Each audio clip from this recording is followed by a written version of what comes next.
Hi, welcome to the Awesome Dynamic Show. This is Paul DeWarian with AwesomeDynamic.com. I am the president and owner, and this is our Amazon webinar roundtable questions that we answer for you every single Thursday at 12:30 Central Time. Phil, would you mind doing an intro of the folks that we have with us today? Absolutely. Our expert panel, of course, Paul told you just now that he was the owner and the president, but he forgot to tell you that he's also our fearless leader at Awesome Dynamic, and we appreciate all his efforts and all his guidance. And Tim is also with us. Tim is our amazing Amazon guru and is a wealth of information on Amazon. And also with us is Blake, our globe-trotting Amazon aficionado and entrepreneur. And I'm Phil Verston, and I ask the questions here. And if you'd like, I can just get right into the first topic, unless anyone had anything they wanted to say first. Just one note, we want to make sure that folks that are attending the webinar live know that they can ask questions at any time during the webinar. As soon as we have a point where we can bring that up, we will, and we'll try and answer any questions that come through. But for the time being, Phil, back to you for our first news topic. Yeah. You know what dominated the news this time around was a drop in shipping fees by Amazon to just $35 for non-Prime members. And hey, guess what? You know what? That just seems to also now match Walmart. So obviously it's a competitive strategy. But are there any more conclusions to draw from this? Is there anything else that this might signal? For example, does this mean maybe that there might be less incentive for memberships of Prime? Yeah, it's really interesting. We reported a few weeks back about Amazon raising it was a while back. Amazon raised their free shipping minimum to $49, and then Walmart announced doing $35 as a minimum to do free shipping. And so it's really interesting that lo and behold, competition breeds all sorts of innovation and changes and benefits for consumers. And here's another great example of that. We're back down to the $35 minimum. Yeah, you can see that Walmart coming into this game and offering free shipping at $35 definitely is something that has come in, and I think Amazon just raised it up. Maybe wasn't it just a few months ago that they raised that up?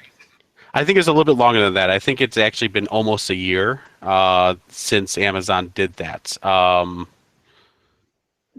I'd have to double check. There was an article that said it was about a year ago, but I'm now actually starting to think that may not be true.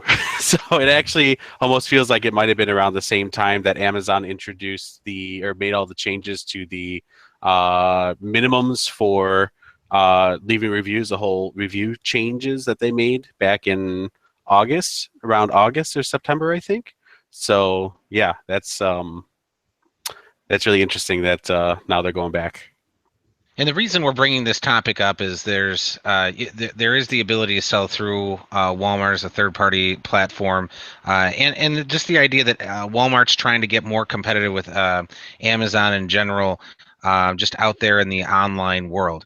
We've been talking about this for a few weeks, where they're two giant retail organizations that are starting to kind of battle on some of the same grounds, and it's just interesting watching everything unfold. But with that being said, Phil, let's take a look at the next topic. What do we have up after that? Right, and it's more in that realm. In short, Walmart's e-commerce growth in the fourth quarter of 2016. Some numbers got released on that, and it turns out they're outpacing the growth of Amazon, at least in that quarter. They were at 29% growth, whereas Amazon was at 22% growth. So obviously an improving quarter and a notable stat. What should the takeaway be on this news for Amazon sellers? Yeah, go ahead, Tim. Okay, I was going to say, while it is more growth, you got to think that Amazon is starting from a much higher revenue standpoint than Walmart is. So in terms of actual dollars that they've grown, I mean, Amazon is still dwarfing what Walmart is doing in terms of sales online. And don't forget that Amazon has a much larger customer base than Walmart does.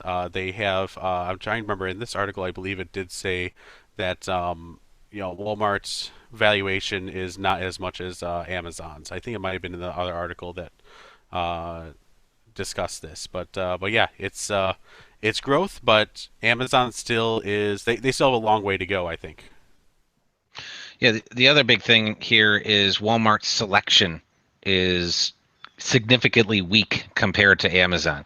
I know we covered that in a prior roundtable discussion that we had here in the Awesome Dynamic Show, where just the selection is just nowhere near what you can get on Amazon. And Amazon has a very aggressive stance on adding as much product as they possibly can from as many different folks that they can connect with. In fact, I do understand coming up at the not the Illinois, but it is in Illinois, the International Housewares Show, Home and Housewares Show at the McCormick Place in downtown Chicago coming up. I believe it's the third or fourth weekend in March that we will be attending. I know Amazon also attends those. They're just looking to connect with as many businesses as they can, invite them into their vendor program, try and get them on Amazon in any way possible. Their goal is to literally have any product that is available in the universe available for sale on Amazon, and they tackle that from a number of different standpoints. So that's something that if Walmart is really looking to step up the game there, they need to be as aggressive as Amazon is from that standpoint.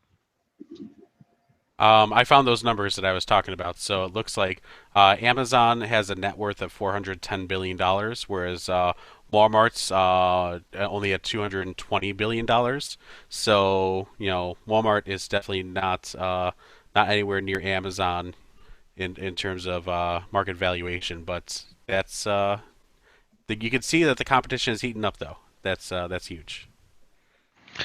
All right, and I think we're up on our break. But before we go into the break here, just wanted to let all those that are watching this during and after, we have the ability to take your questions. Any question that you can have about selling on Amazon, this is the time you get to tap into our experts free of charge during our every Thursday at 12:30 Central webinar. So please come ask your questions. We do have some folks joining us today.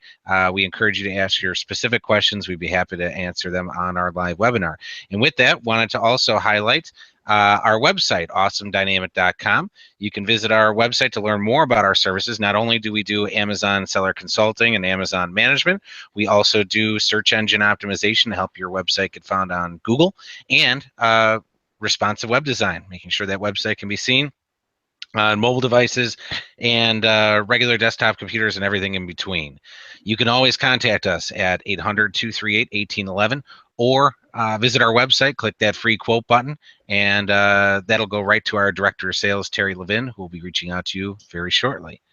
And with that, Phil, what is our next topic? Well, the next topic is a snapshot of the average Amazon seller. There was an article published in it's an online website called TameBay, devoted to global news on e-commerce. It was a good article. There's good stats and some extrapolations based on some pretty sound math in there. For example, one of the statistics was that the average Amazon seller moves 74 products a month through FBA, and a lot of other stats like that that are pretty interesting. And I was just wondering, maybe start with Tim. Tim, there was a lot of good info. What else did you pick up from that article? It looks like it's 74 items per month, not per day. But Did I say okay, per month?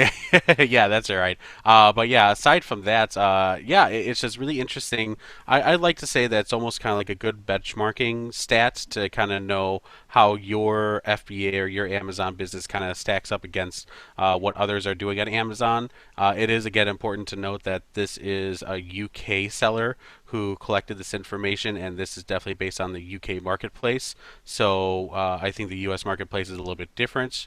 But for the most part, I think it's just really interesting to see, that this averages to about 2 to 3 items per day is sold by your average seller. So, for those of you who think that, you're not doing well at only 2 or 3 items per day, that's about the average. So that's some interesting information to know. But I also want to temper that with, if that might be the average for all seller accounts, but those that are, let's say, manufacturers or distributors that are jumping onto Amazon, that already have an entire product line that they're looking to list on Amazon. These averages are, like I would say, lots of people who are jumping onto Amazon are just individuals who are looking to start a new stream of income for themselves personally. So I think that's kind of bringing those averages down significantly. So those folks that have their own product line, thousands of SKUs, looking to get started on Amazon, we work with a lot of those accounts, and we get started right away, and they're doing hundreds of products a day, thousands of dollars a day. And so I don't want those folks that might be manufacturers to be discouraged. Oh no, if I get started on Amazon, I can only expect to sell 2 products a day on average. Mhm. I just don't want them to think that would be their experience. It really does depend, what do you have access to? What can are you able to make the right moves to make the account take off in the way that it should? And like I said, we have folks that are doing thousands of dollars every single day with hundreds of products a day. And that's because they have access to that. All right. All Other right. comments, Tim, or should we move on to the next article there? No, that was a great point there. All right, Phil, what do we have next? All right. Just your caveat there just reminded me that in the blog that's going to accompany this video on the Awesome Dynamic website, we're going to provide links to these articles. So if you're curious about them, you can check them out yourself. And the next primary topic to discuss just concerns something that was expressed on Reddit regarding the after-sale accountability of Walmart's third-party sellers. In other words, those selling on the marketplace offered by Walmart. And is this accountability issue, Tim, just a glitch, or is it a potentially systemic problem for the Walmart e-commerce brand? I mean, what is the actual issue here? Yeah, I think that this is a really telling tale of how important it is that Amazon sinks a lot of their time, energy, and money into providing excellent customer service. They have great customer focused programs like A to Z guarantees if there's ever a dispute with a third party seller. And I think overall it just is a much better online shopping experience for a buyer. And you can see if you are a seller on Amazon, you know that if there is ever a customer that contacts you, you are held to certain requirements to respond within a certain amount of time, and it doesn't seem like that's the case with Walmart. So a lot of people are. This is just one very anecdotal evidence that shows just how poor customer service can be for a company that doesn't know how to do it correctly. So that's something that Amazon has that I think Walmart really needs to work on. Yeah, Yeah, Amazon. Go ahead, Blake.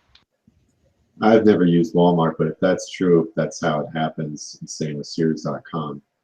I don't want to be a part of that, but I think Walmart has the resources to compete with Amazon. I just think they, as Tim has said, they need to step up the customer service game to be able to leverage any sort of advantage or even parallel structure to Amazon to compete, which is in a way feels good, but then sometimes you wonder if Amazon breaks into an Amazon-esque kind of e-tail realm. What does that mean for us sellers? Is it going to be a pain in the butt to move part of our product to Walmart, or is it going to be kind of a blessing and we're all excited now to sell on another platform that reaches hundreds of millions of people a month, a week, a day, whatever it is, and gain even more exposure and more sales? So it's tough to say if it's a blessing or something bad in disguise. I don't know. I still have mixed feelings with this whole Walmart thing. But regardless, I think we all can agree that competition is good for the end consumer, but it's usually good for business owners too. Sometimes not so much. So it's tough. One thing I was going to say is Amazon just has such a high standard that they hold sellers to. And the experiences that are kind of outlined in this Reddit post are, waiting 2 to 4 days, no one's getting back to me, nothing's happening. It's it's the horrible customer service experience that we all hear about or talk about with other organizations, but we really don't have it with Amazon as a customer. You might be frustrated with things as a seller on Amazon with how things can take, but we expect that. We know that they put 95% of their resources into the customer experience. You get A to Z guarantee. You're upset, you just talk to the folks at Amazon, and they'll take care of you. If you're a seller and you're not taking care of your customers within a timely manner, that begins to add black marks to your seller metrics, and they eventually take your account away from you. They hold you to a very high standard of service. So if you're a seller on Amazon that doesn't really subscribe to Amazon's level of service, they will just take you out the platform. They don't need you there. They have plenty of other people who are willing to subscribe to their level of service, that are willing to sell on their platform. So that's an important distinction there. That Walmart and Sears aren't necessarily holding their sellers to the same standards. All right, Phil, are we going back to the rapid fire round? Is that what we have up next? Yes. All right. Go ahead and get us started, would you? All right. There was an article out there in a actual online trade magazine related to wholesale B2B e-commerce. The magazine is called Industrial Distribution. The article that they posted actually warned the industrial supply industry not to underestimate how quickly their marketplace could be disrupted if Amazon should turn an eye toward them. And maybe start off with Tim again. I mean, is Amazon now better positioned to enter the B2B sectors like industrial supply? Yeah, Amazon is trying to become a destination for business buyers. People who need supplies for their office or computers, or they've introduced the ability for sellers to enter in business pricing based on volume sales. So I think that this is just kind of the stepping stone towards Amazon trying to capture more to the B2B marketplace. Great, Phil. What do we have up next? All right, the next one concerns parachuting. I mean, picture this. Your morning grind has begun and you discover that the cupboard is bare of dark roast K-cups. Well, no problem. You just have to have a box parachuted in.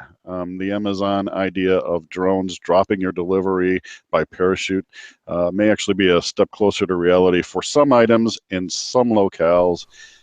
Because they were awarded a patent that kind of pushes that a little bit further forward just this week. Paul, I doubt that a 50-pound bag of kibbles and bits is going to be dropped in your backyard anytime soon. However, the technology is getting there. Well, you definitely got to make sure you do that drop testing now whenever you send stuff into FBA, because this stuff will be dropping from much further and higher up now. Do we have to do a 30,000-foot drop test now? All right. Yeah, especially if those parachute lines should break in mid-fall, right? Yes. All right, Phil, what's our next item? Well, the last one is just that Amazon has revealed some Prime numbers, and we all know that they tend to hold these numbers as far as subscriber numbers close to their vest. However, some data has been released which has some third-party estimators crunching out some estimates. And, well, Tim, what do you think, where are those numbers at and what does it mean? Yeah, I think that I think it might have been another article. I think there's two articles on this. So yeah, it's really interesting to see how much of Amazon's, here we go. So the sales tally. So this really shows you how much of Amazon's revenue is from what different sectors. You can see every segment is growing. Amazon still makes the most out of retail products, where they continue to try and expand their Amazon Basics program, continue to try and get manufacturers to sell as first party sellers through the vendor program.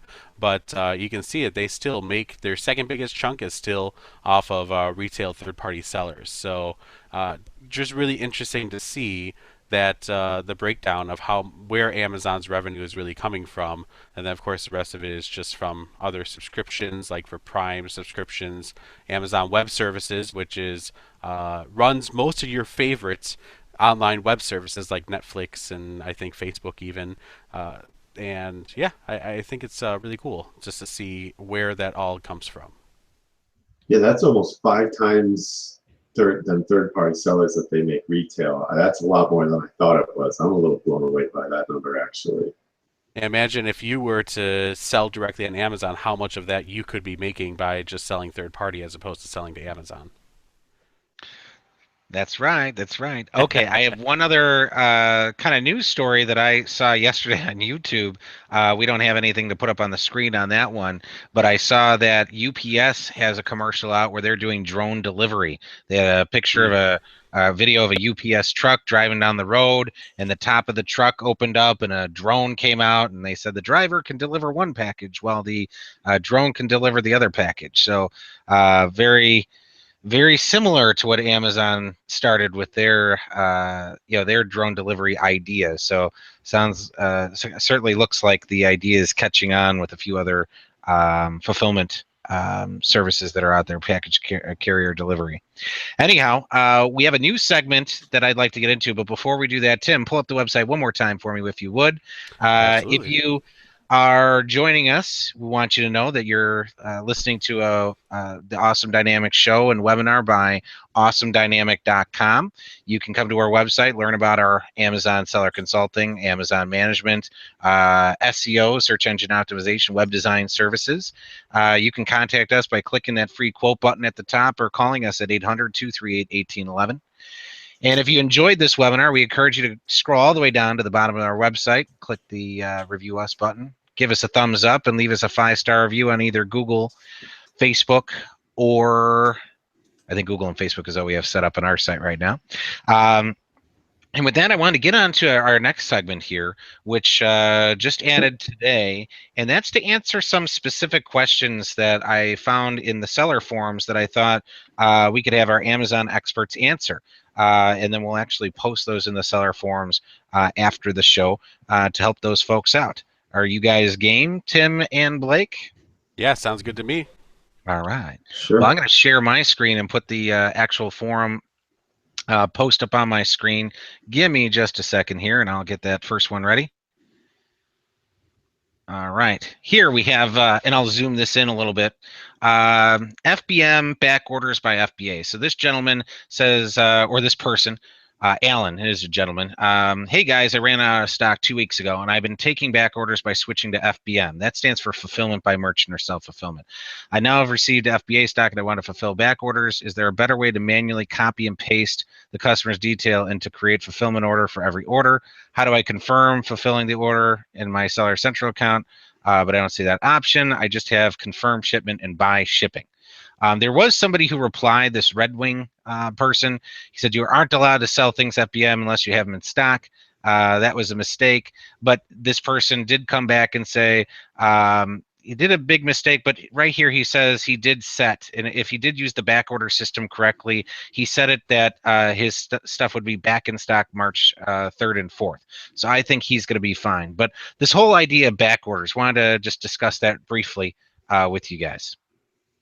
Yeah, that's a really interesting situation that that this seller is in, and I think that it was definitely a unique way to be able to resolve this problem. But I think that he may. Yeah, so the short answer is yes. He probably can do exactly what he's looking to do. He would have to create the fulfillment order, but basically, instead of buying shipping for the self-fulfilled option or self-fulfilled order, he would have to say that he's providing his own shipping. The only problem is that Amazon emails the customer the tracking information when you create a multi-channel fulfillment order, and I think you as a seller may not actually be able to see the tracking number, which is something that Amazon requires in order to basically have they have a certain percentage of shipments that need to have valid tracking numbers. So that's the biggest concern that I have with proceeding in this particular manner is the ability to be able to get a tracking number to enter that into the self-fulfilled order.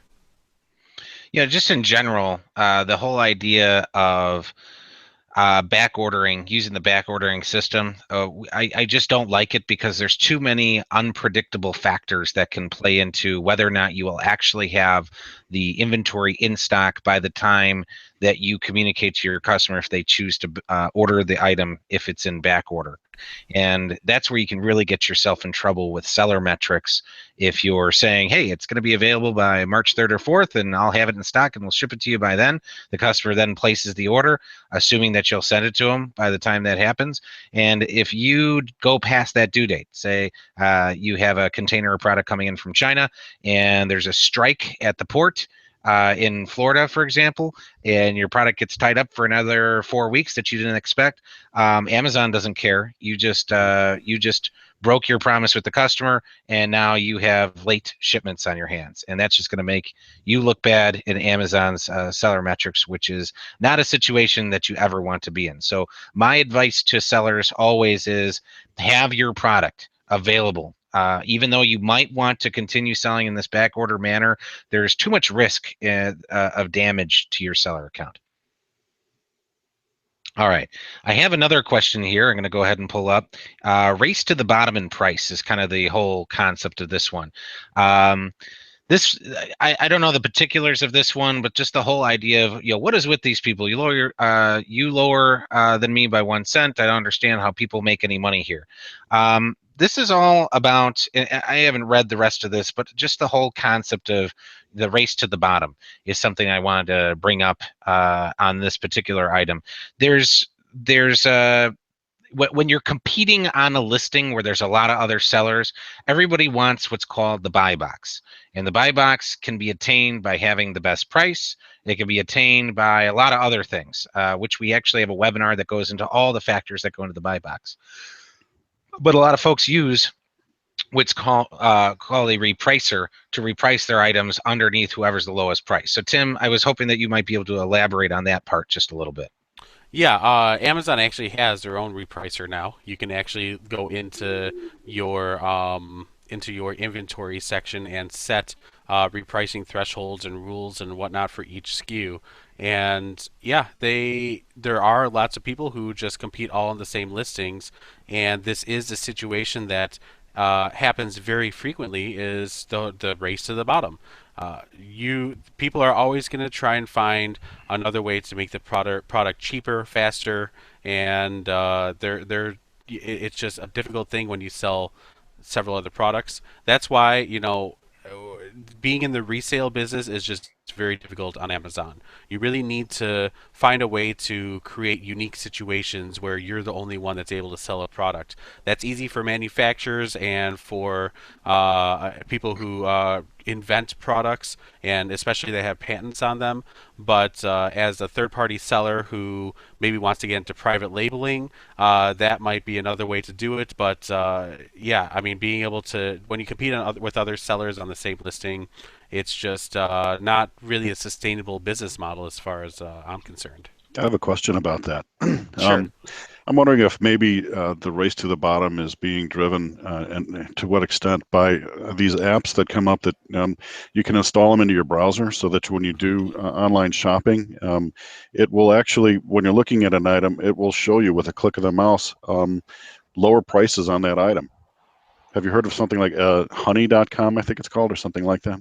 Yeah, there's dozens of them out there that help you identify products and do that whole thing. So yeah, there's even apps on your phone that can do it now. So yeah, for third-party sellers, that's probably kind of scary. Right, Blake, what were you going to say? I was going to say, I just see things like repricers that Amazon's publicly releasing, which you used to have to pay software companies and developers a pretty penny for. It's kind of like the stock market purchasing and selling of like micro transactions with computers now. It just signifies you're either gonna have to come up with a product no one else can get their hands on. You're gonna have to invent it. Otherwise, business is just gonna get more and more cutthroat and like by the milliseconds. And I mean, this penny thing is just the beginning of that's just frustrations everyone's gonna see. And it's just going to highlight the importance of trying to find something either proprietary or, again, something you're comfortable just racing to the bottom of the buy box with. So I think it's just the beginning of the robot overlords taking over.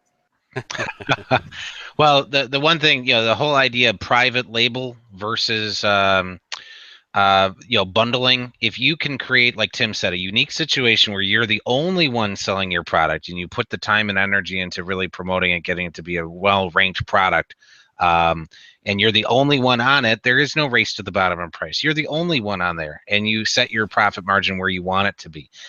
So the idea that jumping onto other listings that are out there, that's you're always going to have the race to the bottom of price. Someone always will be able to try and find it cheaper than you do, whether it's a closeout or they buy a lot, or even the manufacturer themselves. And a lot of times we work with large corporations that are a manufacturer their own product, and they're like, why are there 50 people selling my item on Amazon? And we're like, well, because they can all get it through your typical distribution channel. So you can actually take the power back, cut off all the distribution channels, and make it so you're the only one who can distribute on Amazon, which is what a lot of manufacturers choose to do, to quote unquote take the power back. But if you're a third party seller trying to make yourself a living on Amazon, it's always good to create strategies to bundle, private label, create unique situations rather than jumping onto existing listings as a long-term strategy, so you don't have this race to the bottom idea. Let me see. I got another question here, unless you guys have any sort of comments on that. Oh, I think I'm okay. good. Let's see. We have not being buy box eligible. So I found this particular forum post. Different problem from what happened yesterday. I don't know what happened to him yesterday. I've been selling for 4 years, 100% perfect matrix, and 12-month feedback. Usually I have 800, 1,300 items listed, all buy box eligible. I have 20 items yesterday. 6 are not buy box eligible. We have over 200 items on this one type of product listed. Any idea how to appeal or get this changed? Thanks for your input. So Blake and Tim, first impressions on this. What do you think is making them not buy box eligible in this case? Many things. Not setting a max price in the back end, and Amazon thinking it's under or overpriced, and so they immediately move it so that it could be they're not FBA. What do you think, Tim? I mean, yeah, could be a lot of things. Without knowing some more specifics about the particular products that they're having problems with, I mean, there can even be something crazy like it might be in the media category, and Amazon has different rules for what kind of buy boxes you can even qualify for in the BMVD category. So yeah, without a lot more information, it'd be really hard to deal with diagnosis. But there's just a lot of factors that go into not only what makes you eligible, but also what helps you win it. Great answers, guys. All right. Let's see here. Our next one is a GTIN exemption. Tim, you want to define what GTIN stands for the audience? Sure. It's Global Trade Identification Number. Right. So it means a UPC number, an EAN number, or a JAN number, which I think a Japanese article number, if I'm not mistaken. So yeah, it's just basically a unique identifier that's global in nature that allows you to list in multiple different places with the same number. Great, Tim. And here's the question. Hello, everyone. I'm trying to sell my original handmade wooden products, but I am running into trouble.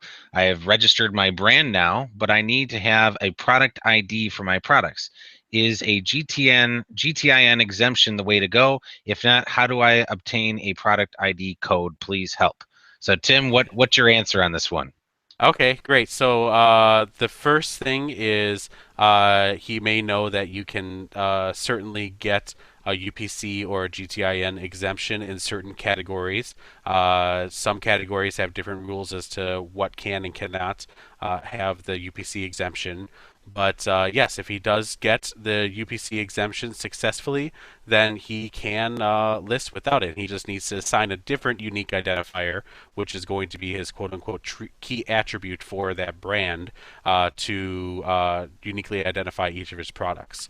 So let's say if that's not possible, then your next option is to purchase yourself some UPC barcodes. And Paul actually has pulled up right now the gs1.org website, which is where you need to go to find your local global trade, basically numbering. GS1 basically handles the numbering and distribution of UPCs and EANs for the entire world. So there is a local branch. So if you're in the U.S. and you want to go to gs1us.org and you want to apply for a block of UPC codes that are registered to your company, there is basically you just have to do them either the way that it works, and I don't know if we want to go into too much detail, but you register for a company prefix, which then indicates how many unique UPCs you can create with that.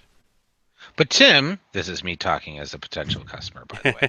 Okay. But Tim, there's cheaper barcodes or UPC codes out there. Can I just use those? No, not anymore. Amazon has basically put it into writing now that if you purchased resold barcodes, because before you would be able to buy a block of barcodes at a one-time price and never have to pay again to use that gigantic block of barcodes, but or UPC codes.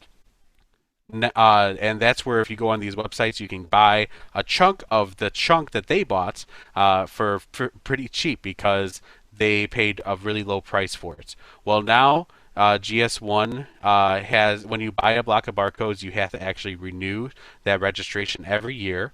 And what happens is if you buy a chunk of a bigger block of resold barcodes, the barcodes all are registered under the original person that purchased those. So Amazon does a check of GS1's database to see if the brand name of the product that you're trying to list with that barcode matches with the company name and company information for that what do you call it? Not the UPC, but with the bigger identifier, the company prefix. So if they don't match up, then Amazon may say that the barcode is invalid or the UPC is invalid, and you won't be able to use that to create your product on Amazon.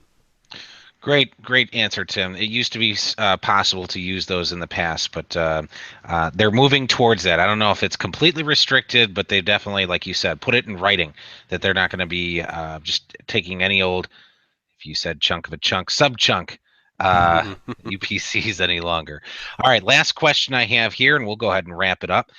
We have a question regarding how to keep track of FBA inventory. How do you guys keep track of all your FBA inventory? I feel like I send in a lot of inventory, but the numbers don't add up, and I manage the inventory page on the manage inventory page. Also, is there a way I can see how much total inventory I had on a specific day for a specific product?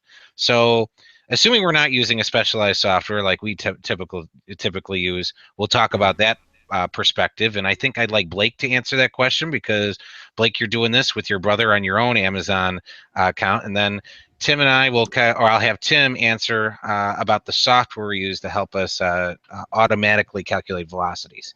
Blake, do you want to take this one away? Sure. There's we're running into issues because we're spending too much time. We feel we're spending too much time doing inventory management, but some of the software. Oh, Blake, if you would just kind of elaborate, what do you look at on a daily basis to make sure you're keeping your stuff in stock and keep track of it? How are you doing it now? Manually, you just look at what we're selling and what's low on quantity or what's out, and restock it from there. All right, so specific reports. That's why I'm kind of taking a look at. I'll let Tim pick up on this one. Tim, would you like to talk about some of the specific areas I could go to in the seller account interface? Yeah, so if you go into under reports, there's a whole section for FBA reporting or fulfillment reports that give you all sorts of detailed information about exactly what your inventory is doing. It'll tell you when inventory is checked into a particular warehouse, and you can narrow it down by specific SKUs. You can also see if that inventory is being transferred between warehouses. So you can really get detailed information on exactly why Amazon has your inventory in, let's say, reserve status versus active inventory, what exactly is going on. And yeah, you can get a snapshot basically every day of what's going on, but you still have to kind of crunch a lot of numbers to be able to get a bigger picture. But I think that's kind of what we want to lead into, is that there are a lot of great third-party programs that tap into Amazon's interface, or into Amazon's API. API. They call it MWS, I think, Market Web Services, if I'm not mistaken. But yes, API, so that you can pull a lot of that data, and these software programs will be able to interpret that and be able to spit out information that's relevant, even help you predict what kind of inventory you're going to be selling based on sales, velocities, and all sorts of very helpful information. Great, thank you, Tim. That's the last question that I was able to pull up in advance. Again, those of you, Tim, if you wouldn't mind putting up the website for us. The best way to get a hold of Awesome Dynamic is to come to awesomedynamic.com. awesomedynamic.com. In the upper right, there's a free quote button. You can click on that, fill out the form, and your inquiry will go directly to our Director of Sales, Terry Levin, who will get back to you as soon as he possibly can, usually the same day, if not the next day. Sometimes he'll even call you within a few minutes of getting your inquiry. But if you want to get him on the phone right away, just call 800-238-1811. Again, that's 800-238-1811. And if you enjoyed this webinar, as I mentioned before, please scroll all the way down to the bottom of our page, click on the Review Us button, and give us a thumbs up. And we'd appreciate a 5-star review on either Google or Facebook, whatever is easiest for you. Thank you for joining us. Remember, we're always here. Tim? Sign up for the Awesome List. Oh, yes. Thank you, Tim. Sign up for the Awesome List. It's at midway down the page on the homepage. And also, if you visit any of our wonderful blogs and webinars, which I should also mention, we have lots of in-depth topics about FBA fees, the buy box, brand registry, just what Vendor Central versus Seller Central, just an amazing amount of in-depth topics on so many different things. And you'll see the Awesome List sign up is there on the left when you dive into one of those particular topics. That Awesome List gets you notifications for our webinars, which, as I was about to mention, is every Thursday at 12:30 Central. You can always come here and ask us questions, and we're happy to answer them for you. Thank you so much for joining us today. And like to sign off. Everyone say goodbye. All right, thanks, guys. Goodbye. Demand awesome.